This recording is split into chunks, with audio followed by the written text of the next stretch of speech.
Bro Vijay, முதல்ல பனையூர்லேருந்து வெளியில் வாங்க. பனையூரில் ஏசியில் உட்காந்துட்டு ட்விட்டரில் கண்ணுக்கே தெரியாத எழுத்தில் அறிக்கை விடுறத நிறுத்தினாலே தமிழ்நாட்டு மக்கள் உங்களை வந்து ஒரு சீரியஸ் பாலிட்டிஷியனாக கன்சிடர் பண்ணுவாங்க. இந்த அரசியல் தலைவர்களை, முதல்வரை வந்து நக்கல் அடிக்கிறது, நையாண்டி பண்ணுறதெல்லாம் நீங்கள் ஒரு ப்ரூவ் பண்ண பிறகு பண்ணிங்க அப்படின்னா மக்கள் ஏற்றுப்பாங்க. இது வந்து சினிமா கிடையாது, இது வந்து அரசியல். மக்கள் மேடையில் எப்படிப்பட்ட ஒரு கர்ட்டசியோடு பேசணும், எப்படி ஒரு மரியாதை கொடுத்து பேசணும் அப்படின்றத புரிஞ்சுக்கோங்க.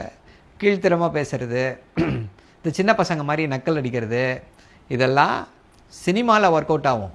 சினிமாவில் எல்லா ரசிக குஞ்சுகள் எல்லாம் கை தட்டிட்டு போயிடுவாங்க.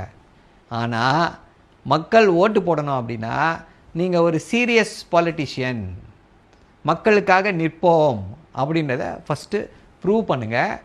அதுக்கு அப்புறமா அவங்கள இப்படி கூப்பிடுறது அப்படி கூப்பிடுறது அப்படின்றதெல்லாம் வச்சுக்கலாம். ஊழல் ஊழல் ஊழல்ன்றீங்க.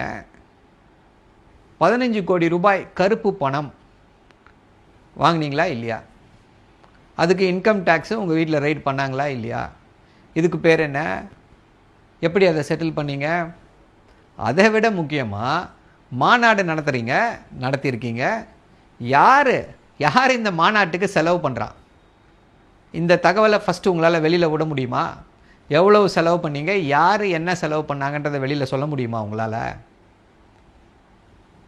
பக்கத்தில் ஒருத்தரை உட்கார வச்சுருக்கீங்க, ஒரு பெரிய பணம் முதலைய, ஆதவ் அர்ஜுனான்ட்டு. அவர் பக்கத்தில் வச்சுக்கிட்டு இடி அவர் ஆஃபீஸுக்கோ இதுக்கும் ரைடு போயிருக்கு. யாருடைய மருமகன் அவர்?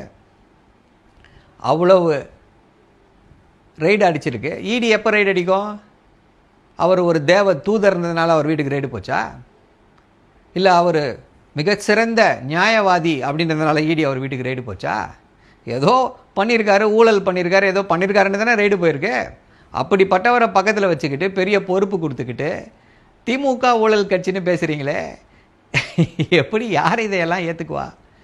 கொள்கை எதிரி பாஜகன்றீங்க. இருக்கட்டும், இன்றைக்கி இந்தியாவே உற்று நோக்கக்கூடிய விஷயம் ஓட்டு திருட்டு. இந்த ஓட்டு திருட்டுக்கு எதிராக ஏதாவது சொல்லியிருக்கீங்களா?